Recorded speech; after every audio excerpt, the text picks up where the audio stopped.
About to drop out. What? This is your podcast.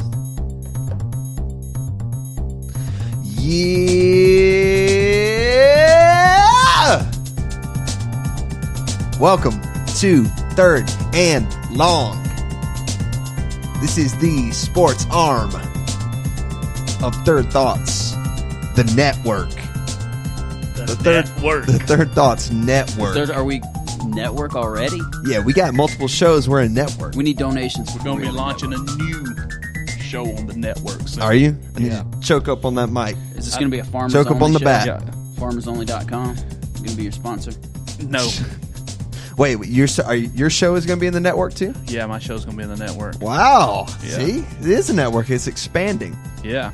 Hey, everybody, welcome to Third and Long. We're about to talk about some football. And probably golf and tennis. Maybe, yeah, just whatever comes up. Whatever comes up. It's a sports podcast. Wake me up when you're done with the golf bit. My name is Clay. I am the host. I'm here with the chief himself in the flesh. I am here. I'm with RNDY, our resident bulldog. What's up? We're going to secure the bag today. Oh, God bless America. Not only do we have a terrible football team, we also have the stupidest turnover problem. Listen, Securing the bag. let me address. Explique pour moi. Tell everybody what it means because it makes All a little right. more sense. All right, let me first say how I feel about turnover tropes. I understand that it's like a culture thing to give the boys like a incentive to force a turnover. I get it. It's for the players. And it's been happening forever. Yeah. Right? Like I get that. I don't like it as a fan, but I'm not a player. If I was a college football player, I probably would be all over it, But I don't like it. I thought the Miami turnover chain last year was gaudy and ridiculous. Yeah. But it was Miami. I wasn't going to ever like it. Doesn't matter what they were doing. I was going to hate it.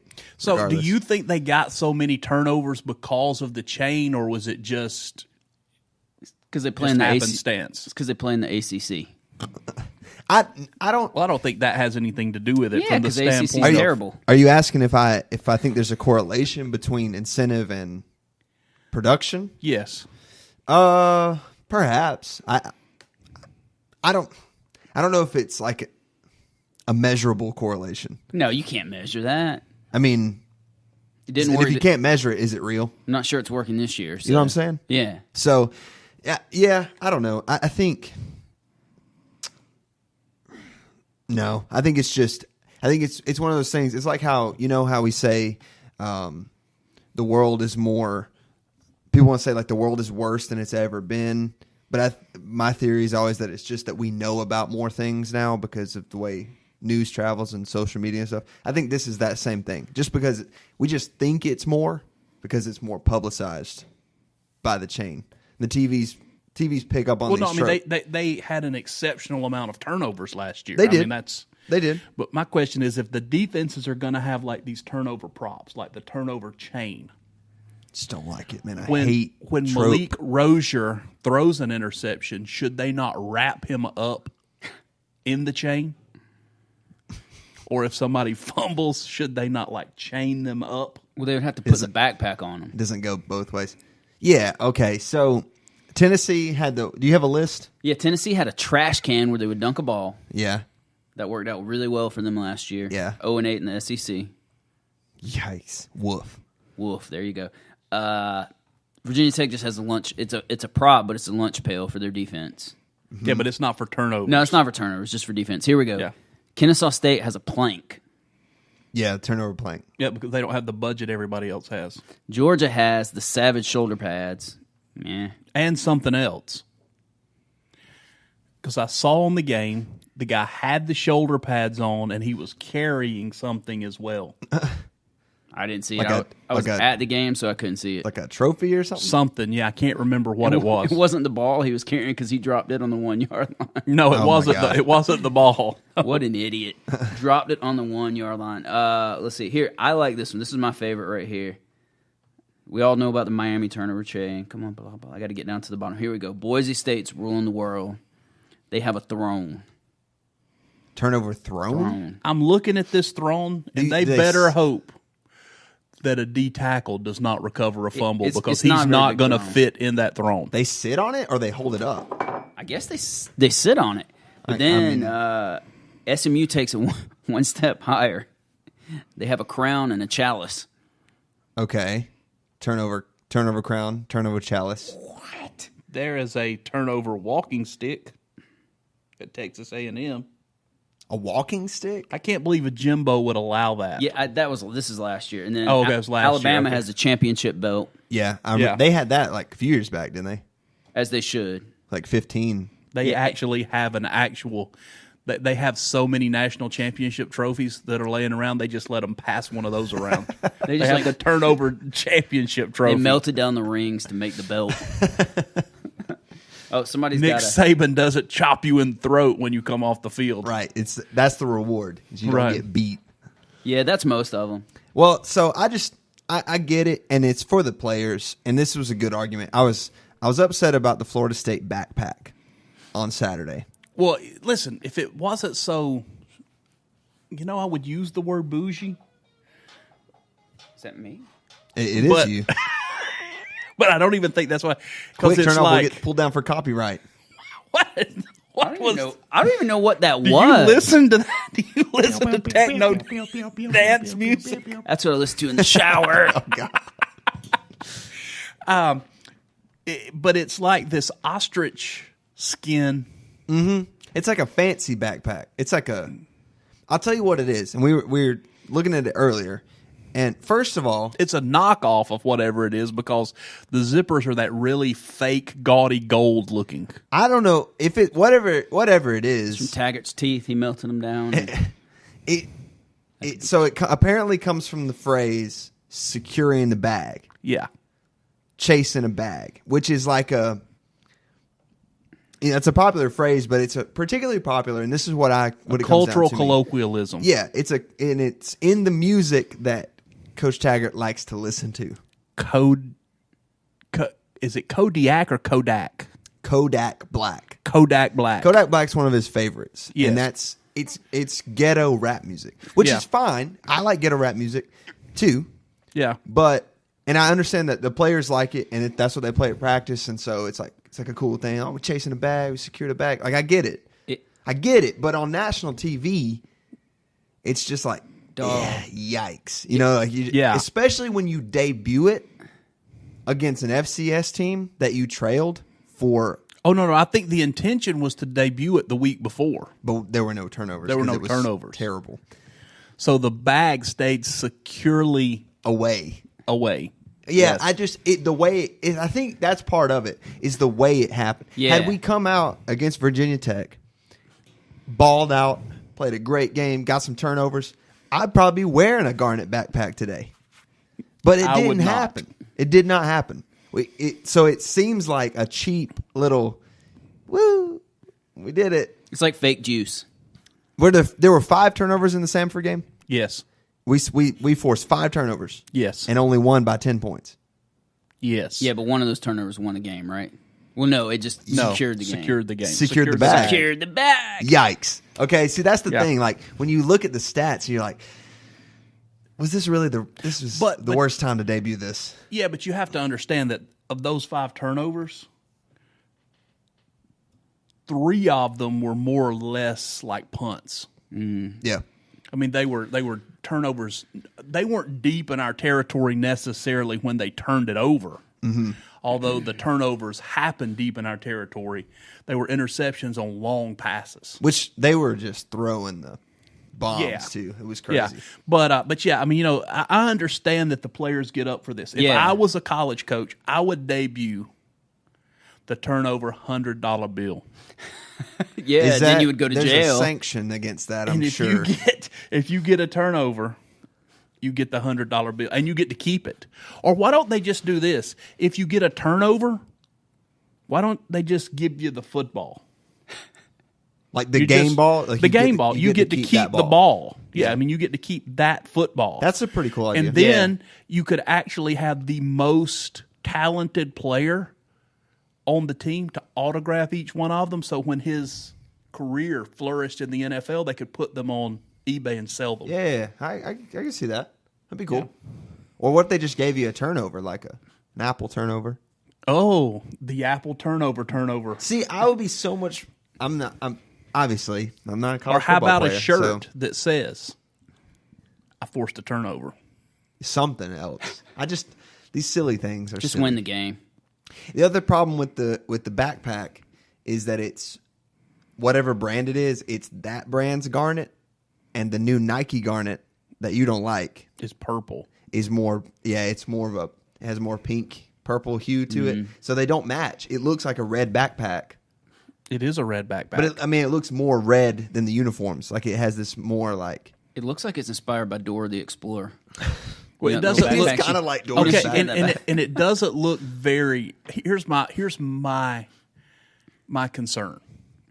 I mean, there's many concerns with that, but here's my concern: is that it doesn't look very durable. So what happens when we break the turnover backpack? That junk will happen, dude. Oh yeah, AJ Westbrook's going to put that thing on, and it's just the straps are just going to break off on Yeah. his pads. yeah, exactly. And Or then what what? happens when they put it on and the guy is also on the kickoff team? And he forgets to take it off. Yeah, and he forgets to take it off and runs back out on the field wearing it. Penalty. I mean, I really, wouldn't be surprised. It comes back to fake juice, right? We talk about that all the time. Like as a Georgia fan, 2008, Yep. Bama came in. We wore the black jerseys. Yep. Their strength coach said it was a funeral. Our fake juice didn't work, Right. right? I mean, like you guys wore your black jerseys, which I liked. The for new first helmets? game. Yeah, the new helmets. It was pretty dope. But it's fake juice for the players. I Yeah. mean, look at Bama. I think these things are really cool when you're winning ball games. Yeah, see, I don't think it matters. Yeah, I don't think it matters either. Bama I doesn't. don't think. Yeah, I don't think that the color of your jersey No. determines whether you win or lose. Yeah, I mean, I don't think that at all. But You it know, is Georgia like a, came it's like out. a superstition thing. Georgia came out that one time against Florida, Yeah. and they had their red jerseys on, and then they pulled their red jerseys off and had the black jerseys under it. That was pretty cool. No, That was cool. The only shot in the arm I will say, in terms of getting hype like that, is when we played Florida in 2007. And everybody ran out on Everybody the field ran and on the celebrated. field. We got a penalty. Of course, Yeah. Rick paid for that the rest of the time he was at Georgia because they penalized us like for everything. Yeah. But I mean, Bama doesn't use fake juice. They have the turnover belt, and I think that's it. I mean, Saban is just They wear their classic jerseys. play the game. Play the game. Play the That's thing. game. See, But I don't think Florida State's jerseys are classic anymore. Not really. No, I mean, there's this weird purple and khaki. Now, okay. Is it? Yeah. I haven't seen. I didn't get No, to watch. I last like night's. the new garnet, the new Nike garnet. I like it. You don't like it, but you remember the old days. See, I was on the tail end of the old days. You know, Yeah, I think we should go back to the mesh jerseys. like really old days. Yeah, like the really old days. Yeah. Like the mesh. plastic mesh. That would. I mean, it does have like a charm to it, Yeah, I mean, back when men were men, and the bigger pads. and that you didn't have to cover up all of your skin because you were afraid to get nicked while you were playing football. Yeah, I'll tell you what I like. I do like all garnet though. The new all garnet uniforms. All are cool. purple. It's garnet. It's just Yeah. a different palette. Anyway, let's talk about games. Yeah. So we didn't do a show on Labor Day because we weren't here. Right. So that we had that opening weekend. Pretty disappointing for the Knowles. Pretty positive for the Dogs. Everybody else. Miami, LSU. I mean, what do you say? Now we're at this week. We're at week 2. Week Yep. 2 is past, and I mean everything. There's some chaos. There's a little bit of chaos. I feel like, and that's the beautiful thing about college football is it's unpredictable, and things can happen. I think after looking at it, I am less hopeful for Florida State because I expected to come and hang 50 on Samford at least. Come on. I know they're like a top 10 FCS team. I know that quarterback is like good Dog, draft he's a stock. championship duck caller. Give him some credit. He is an incredible quarterback. I mean, he's a great passer. I would have traded even for him at halftime. Yeah, I mean, I'll take their O-line. But We don't know if their O-line could block or not because they actually schemed around it, and he got rid of the football so fast. For the second week in a row, Willie Taggart got pencil whipped. Yeah, he got outcoached. He got outcoached by an FCS coach. And it makes you wonder. And he does not look like he has a clue Right. when he's standing on the sideline. And his post-game interviews are not good either. No. They're not convincing. It sounds like I'm making excuses for the team. Like Let's don't talk about Florida State anymore. Are you upset? No, it's just that, I just don't want to do that anymore. I don't want this to be a FSU-dominated podcast. It's all good. Because there's so much other positive things Sure there are. that are happening in let's college talk about football. Well, let's just go down the top 25. Yeah, let's do that. I think you got Bama, and there's a huge chasm between Bama and everybody else right now, the way they're playing. It is quite. Yeah, Bama is Bama with Tua at quarterback Dangerous. is Scary. Yeah, otherworldly. Now, I will say, I'm still not sold on Tua. Still not sold he's as good as we're giving him credit for because he had one good quarter against a good defense, right? Which Georgia's defense, our weakness last year and this year, is the corner opposite DeAndre Baker. Still not convinced. I mean, he threw a pick in that game. He was not all world in that fourth quarter, or in the third, fourth quarter. He hasn't played anybody this year. So to me, the jury's still out, but I still think right now they're Okay, yeah, okay. Here's the thing that I know about Tua, regardless of who he's playing, is that the ball comes out of his hand unlike anybody else that I've seen play so far this year. In all of college football? Yes. Okay. Yeah, it pops out of his hand. I mean, every throw is a tight spiral. It's accurate. His receivers are not making incredible catches. Let's face it, if you're running by yourself, the quarterback still has to put the ball on the money. Yeah. And he's been putting the ball on the money. Yep. He seems to have a grasp of what they're doing. What he has shown, and I know it's against inferior talent right now, but also the ability to run. We didn't see that last year against Georgia. He did have one big breakaway run that kind of like but we had him in the backfield and he's he's right. He didn't run. He much. seems to be the real deal, and Alabama doesn't need. They don't need much. They have proven that they don't need much from the quarterback position to be elite. Right. I mean, they did it with A.J. McCarron. Here's the issue with Bama. The dude missed. He was 1 for 3 at the beginning of the game on extra points. Yes. That could be a problem. If you come down to the game like last year with Georgia, it had to go to overtime. You miss 2 extra points, you don't go to overtime. Right. I mean, I don't understand why Saban can't get a place kicker. That's one thing Kirby came to Georgia with the first year, and he's like, oh, we don't need to give a scholarship to anybody.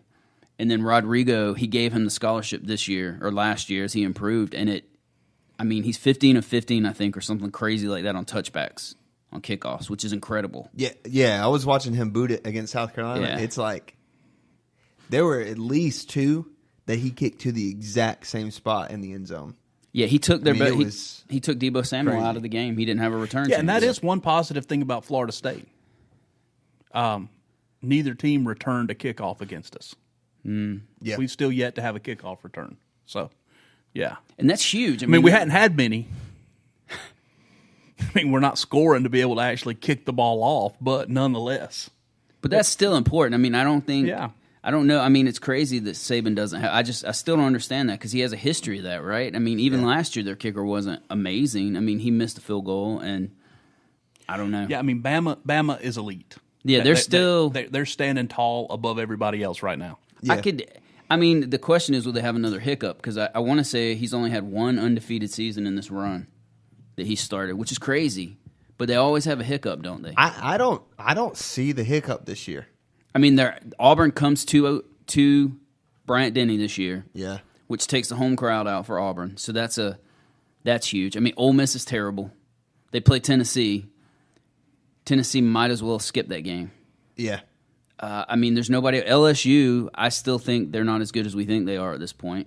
And I don't see the slip up. No, I don't see it. You know, there were some years where it was like, well, maybe. Yeah. Yeah, but when you play that LSU Alabama game, You don't have to play a bad ball game to lose. Right. You have to fumble a kickoff. I Yep. mean, it's one thing that makes a difference in that game. Yeah.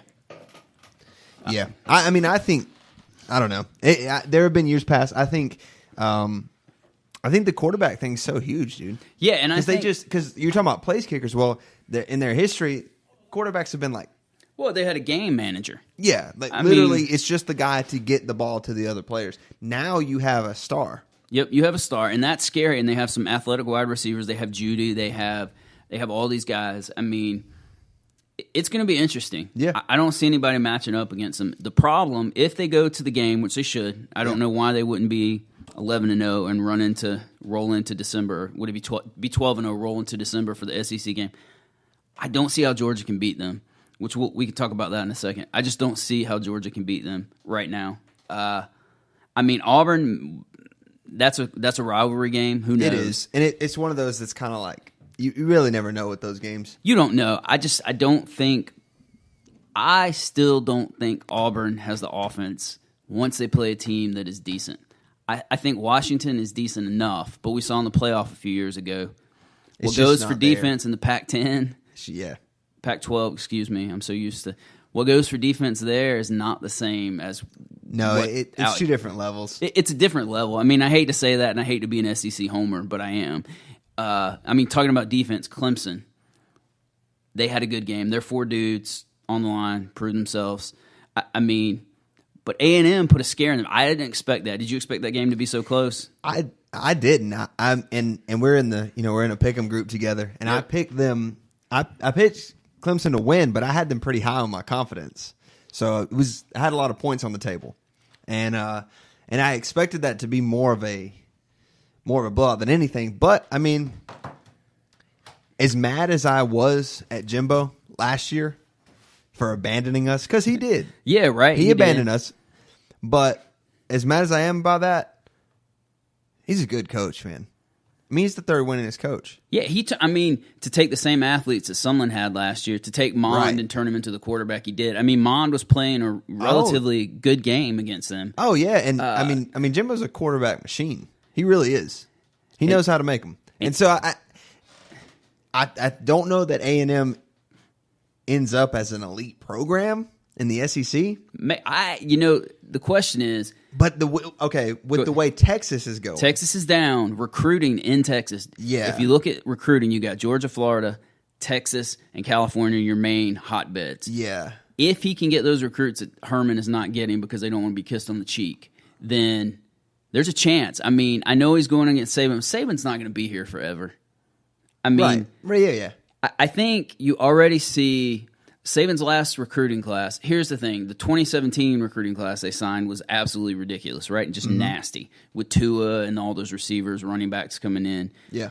The next one was not quite as good. They weren't the number 1 recruiting class in the nation for the first time in a long time. And that matters. And I don't want to say the Kirby effect's in effect, but I do think that you'll see a little bit of a slip. And he's losing coaches every year. I don't know. It's incredible the level they've maintained with all the parity in college football for the last, it's been 11 years, hasn't it? Yeah. Well, and the thing about it is you said all the coaches that he loses, but he's not just churning out great players into the NFL, and he's not just churning out great teams into the playoffs in college football, but he's turning out great coaches. Yep. Who leave his staff and go to other programs and build these powerhouses. I mean, however you feel about the Tide, or however you feel about Nick Saban, he is an elite coach. Oh, for sure. I mean, And he's a good coach of coaches.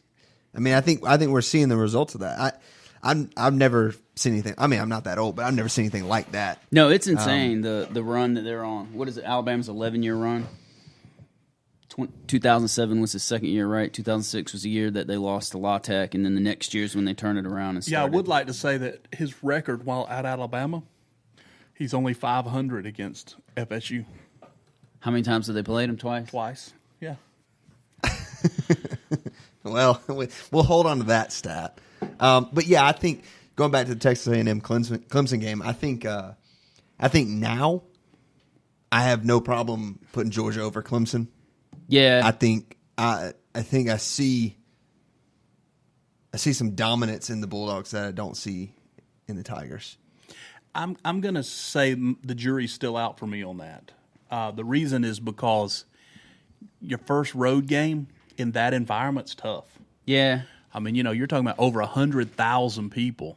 I mean, and A&M is they have not been very good, but they have a great home field environment. they do have a good. I mean, I'm not trying to say Columbia Cola is like College Station, but it's pretty rowdy. I mean, South Carolina. That's always tough.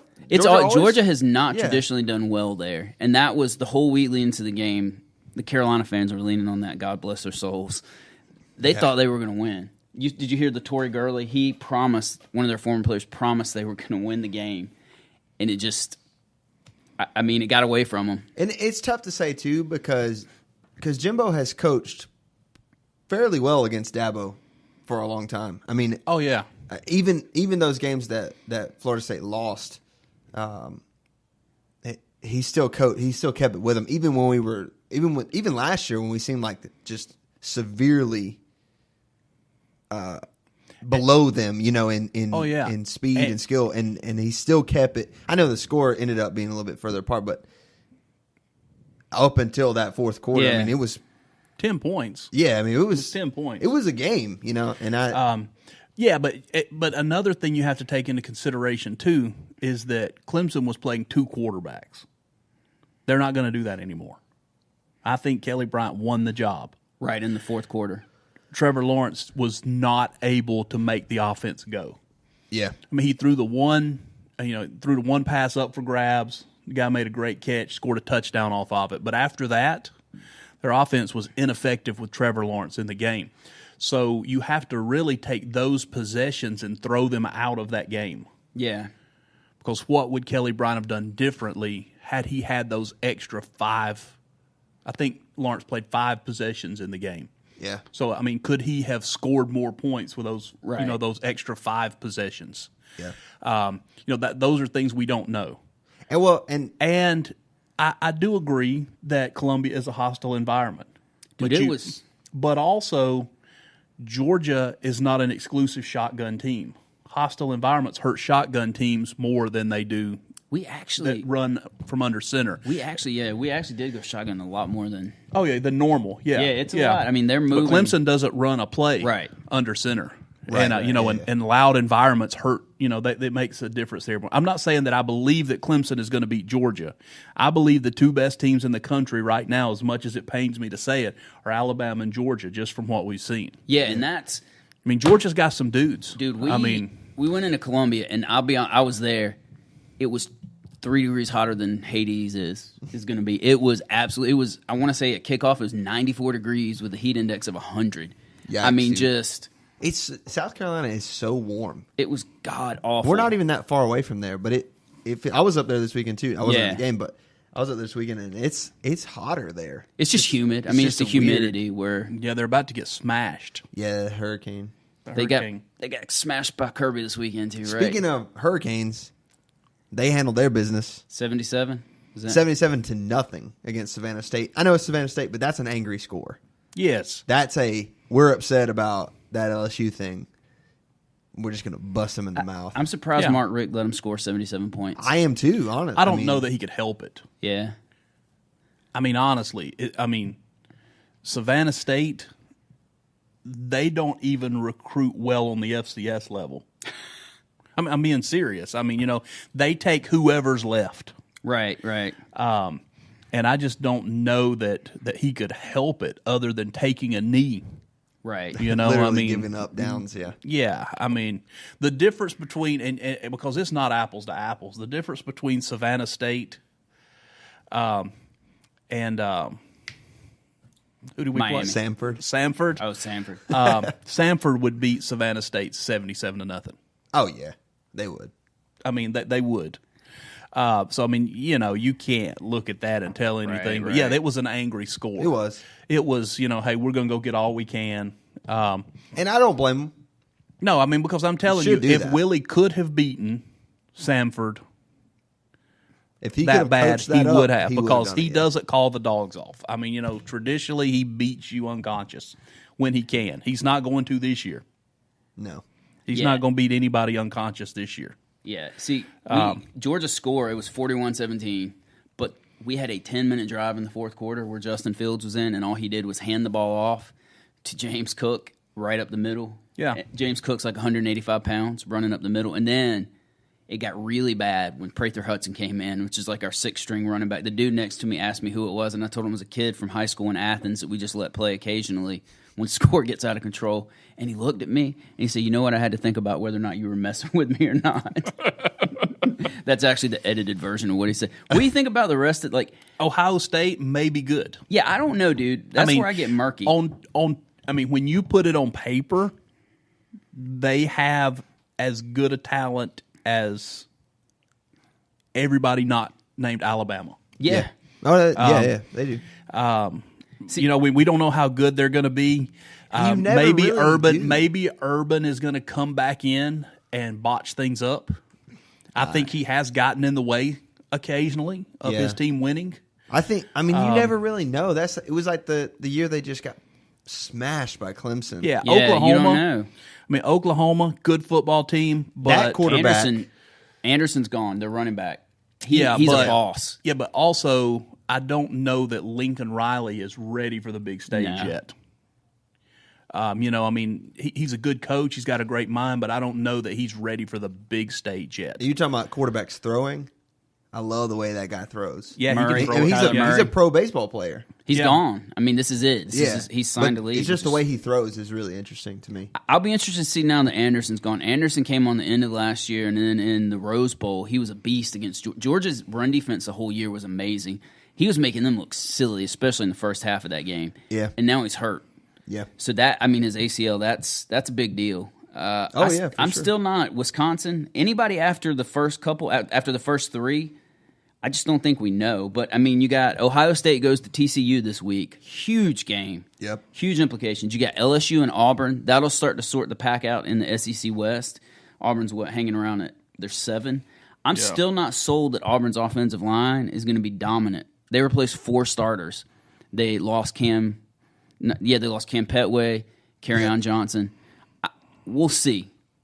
I don't think Auburn is for real. Yeah, I don't think so yet. I don't think LSU is either, though. That's the problem. No, I don't either. Well, LSU's offense is not good. No, Notre Dame. No. Ball State. State, 28-14 was at the final, I think. And that's insane. How do you do that? And it was close through the half. Yeah. So it was a really strange. So is that a letdown coming off the Miami win? No. Yeah, did they play? No, they didn't play Miami. Who did they beat? LSU. No, who did they beat? I'm losing Michigan. my mind here. Michigan. Yeah. Michigan's just terrible. Let's just be honest. Yeah. Harbaugh is Struggle. not long for this world. Harbaugh is not. Despite what people say, he's not one of the top 5 coaches. No. In college football. No. I don't know how you can even say that, at this point. I don't think he's better than Tom Herman. The jury's still out on I don't Herman think for he's sure. better than Justin Fuente. I don't think he's better than Kirby. I don't think he's. I'm going to go out on a limb. So I don't even know that he's better than Jeremy Pruitt. Pruitt. We'll never know about Pruitt. Pruitt put himself in the wrong situation. Maybe What about Dan Mullen? he's better than Dan Mullen. Dude, Dan Mullen, what about that? 31 games, 32 years. First year you come in and you lose to Kentucky. It just made me learn my lesson. Well, he can't pick the Gators to win. Lost 5 points. Yeah, I picked the Gators too. Here's something that because we Florida State fans we compare ourselves against Florida all the time, and yeah, our guy has proven that maybe he coaches as bad as Dan Mullen, but he recruits a lot better. So If you can't recruit and you can't coach, you're in trouble. you're in trouble. You're in the wrong profession, Yeah. bud. So where are all these Florida recruits going now? Because what team in Florida is good right now? Miami, Florida State, Florida. Nobody is up, so to UCF. speak. Kind of. Great season last year. Yeah, but that was more coaching, I think, and scheme than he wasn't getting the big ball recruits. Where are they going? Bama? They go everywhere. Yeah, I mean that's they go the thing, everywhere. They leave. But the big three in Florida, they don't have to be up to get the top of that crop. And the big three still do pull, for the most part, the top of the Florida crop. But Florida is so deep that there are a lot of players going to other schools, and we're not competing for those non-legacy players anymore, those middle tier, those middle 4 stars, low 4 stars, because Florida's flooded with them. And those guys are going other places. Right. That's who the big three they're not holding on to. Those 2 or 3 or 4 5-star recruits out of Florida, one of the big three, they're still grabbing those guys. Right. One thing about Florida, though, is that you have all the skill players in the world.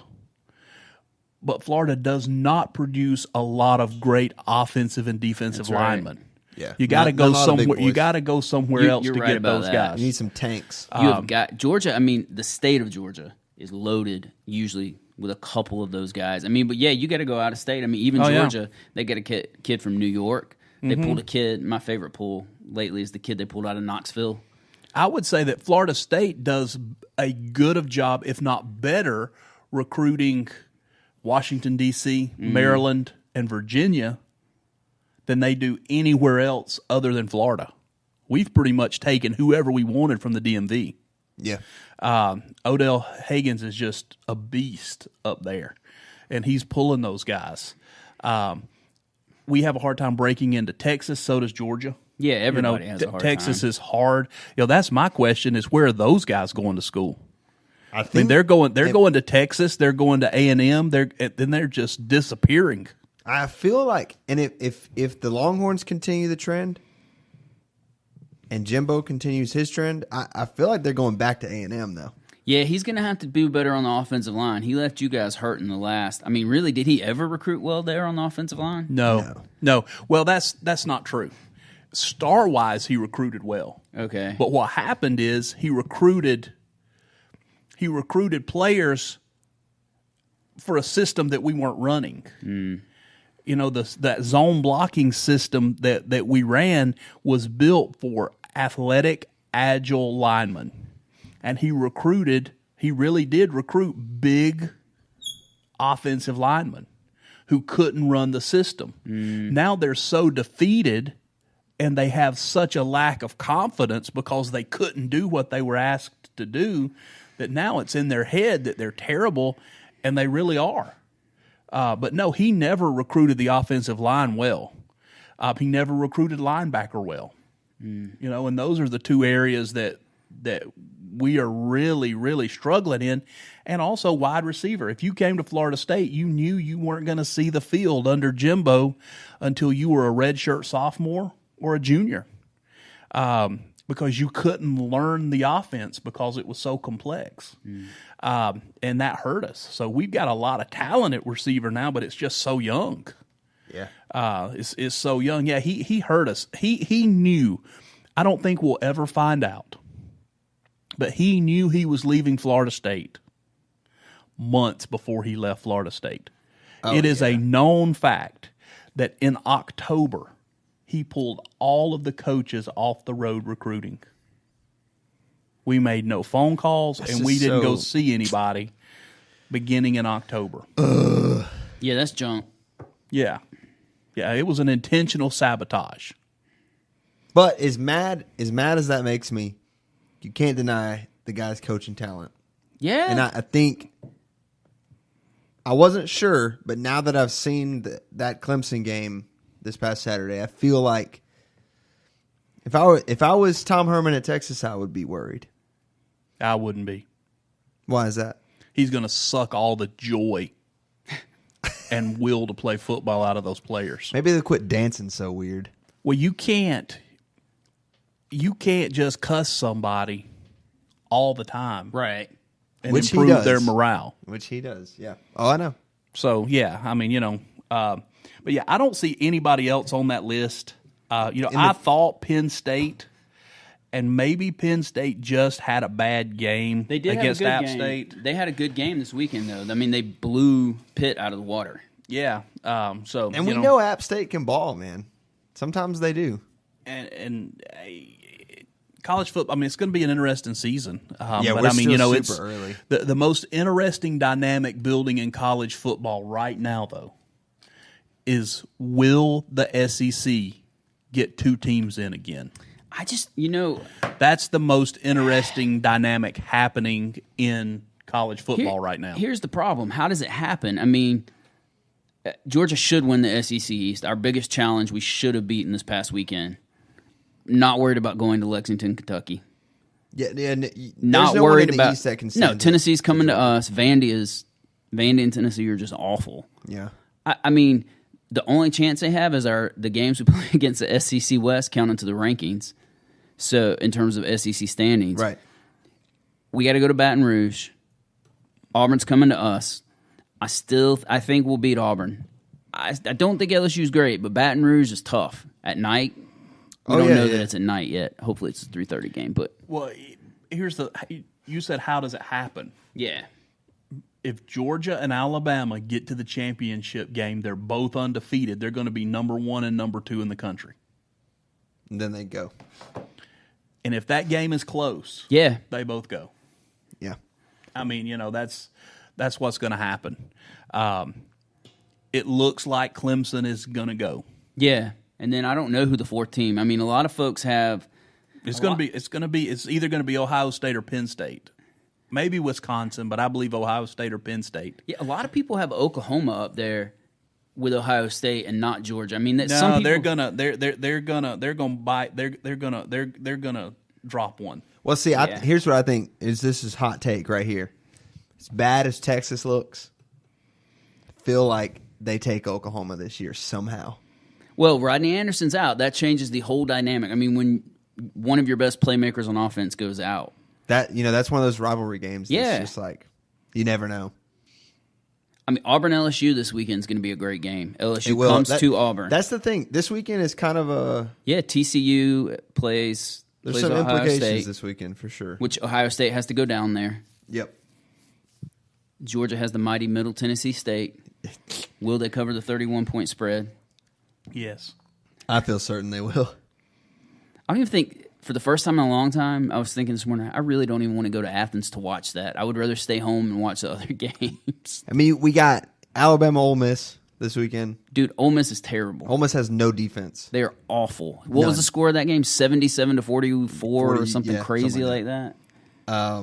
You got USC Texas, which they're trying to market as this trilogy game, like the third one in the series. Dude, but they both already... Maryland beat Texas. Right. Stanford beat USC. I don't know. Not the dramatic matchup they want it to be. I think, honestly, the spread is not that big on the Utah-Washington game. I feel like Utah's one of those teams, and I feel like that could easily pull Washington out of the top 10, and probably Washington's not going to go anyway. Yeah, that's going to seal they've their already. fate. I I think Utah could win that game because this is what's going to happen.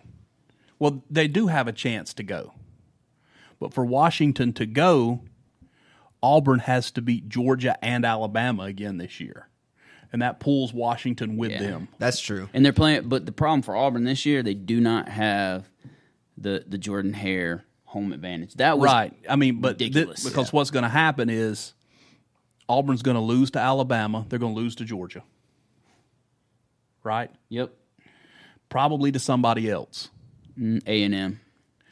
And that loss then that they have to Auburn is no longer a quality loss because they're going to be back in the low 20s after losing those 3 games. Yeah. They're in the SEC, so they're not going to drop them out of the top 25. But they're going to be down in 23, 24-ish. That makes that a bad loss then for Washington. Right. And they're not going to get in because of that. And they're the only Virginia Pac-12 shot. Tech may be good. Yeah, they may be good. We may find out. Virginia Tech may be good. They may give Clemson a run. They're going to have to do it defensively. They're not going to do it offensively, but they could. I would love to see that. I want somebody different. I know that's. Oh, me too. As much as cool as the dynasties can be, I get tired of the same two teams. Here's a question I heard. Matching up, you know. I heard a question brought up recently that feeds into that. Do you think it's easier or harder for one of these non-top tier teams to win now that you have to go through 2 games to do it because there's a playoff? So, for example, VT may have the horses to get to the playoff, but then can they get through that game and the next game? Do they have the depth to do that? Because at that point, I mean, you're extending the season 2 more games. Depth matters. Oh, it does. For sure then. And so the question is... And if you play out of your mind that first playoff, somebody gets hurt, that's critical.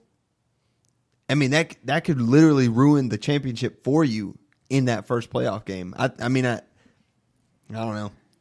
That it does make it longer. Yeah. I think it is tougher. I mean, and now you got... Alabama had an advantage because of that right there last year when they didn't have to go to the SEC championship game. Right. I know there's a month in between, but that's still an advantage. You're not going to a game. There's less risk, less fatigue. If they had went to the SEC game against Georgia at that point, Georgia beats them simply because Auburn had so much attrition at linebacker at that point. I understand in theory that it's harder, but you're only adding 1 game. Yeah. You're only adding 1 game to the season. And I do understand that somebody can get hurt, but the likelihood on the other side that people are going to get hurt is there as well. Yeah. I mean, does that make sense? True, yep.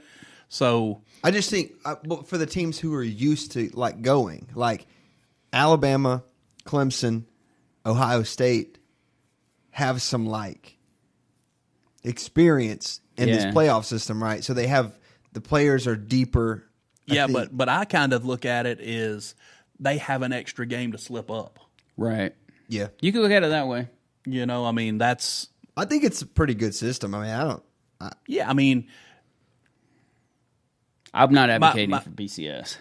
No, my natural inclination is to widen the playoff. Yeah, I would agree with that if you cut out some of the regular season. Yeah, widen the playoff, but then that means you shorten the regular season. Dude, get rid of the freaking... I mean, Georgia has... Make Power 5 teams only play Power 5 teams, play 10 games. Yes. Yeah. I mean, that's... And then still keep all the bowl games. Yeah. Well, I saw somebody... Let the people that are not going to qualify for the playoffs, still let them go play their bowl game. Yeah. Let people enjoy that. But then broaden the system. And I know that people are going to say, well, it's harder to choose between 8 and 9 than it is between 4 and 5. That's irrelevant to the discussion. You have more teams that are getting in the system. Yeah, it becomes less critical. What you're talking about right now, you got 3 or 4 teams that know how to plan and prepare for that system. Yeah. Let's give more teams an opportunity to learn to prepare. And it'll be more competitive. Yeah, absolutely. And do this. Allow those games to be recruiting games. So in other words, let them be just like home games. And let you invite recruits on official visits there. Yeah. On unofficial visits there. Let those also be host games for recruiting. I mean, you'd have to go to home games. You'd have to have on-campus games for that to be able to do it. Because then you're talking traveling that much more in terms of fan base, in terms of the players at finals time. That's why they said they can't do it, because it's at the time of finals. But I think if you did at least the first round on campus, that's a win. Yeah, for the higher ranked team. 1 and 8. Yeah. You play it at number ones. So everybody's 4 and 5. 4 and 5, you play it at number 4. Right. I mean, that's the way it is. Yeah. But at that point, if you expand the playoffs, it becomes more like basketball then. Who's the hottest team? And people are going to go watch those games. It may not be a Georgia fan going to watch Georgia all 3 or 4 weeks of the playoffs, someone else will. They're still going to sell those. Oh yeah. Those stadiums out for sure. Invite the recruits, because what is happening right now, I know the early signing period helps or actually hurts now, because if you're in a bowl game, you can't recruit. Right. I think there's a dead period in December, so it's hurting. Is there a dead period for most of December now? Well, you've got the early signing period. Yeah, in December. up until right in that, Right. there's that dead period. Yeah. So you need to be able to to reinvigorate those guys that are having great seasons by giving them the same recruiting opportunities in those big games. Yeah. I think if you do that, and probably if you make the playoffs, I'm just throwing this out there. Because your student athletes are going to lose time at home. Mm-hmm. They are. They're not going to get to go home. Yeah. So stipend them for that missed time at home. Give them some travel money for them to bring their parents to them. Yeah. And make that an incentive to make the playoffs. That, hey, each player is going to get $600 for their parents to travel to see them. Whatever it is. But throw that in there too. But expand the playoffs and let's make it look like basketball.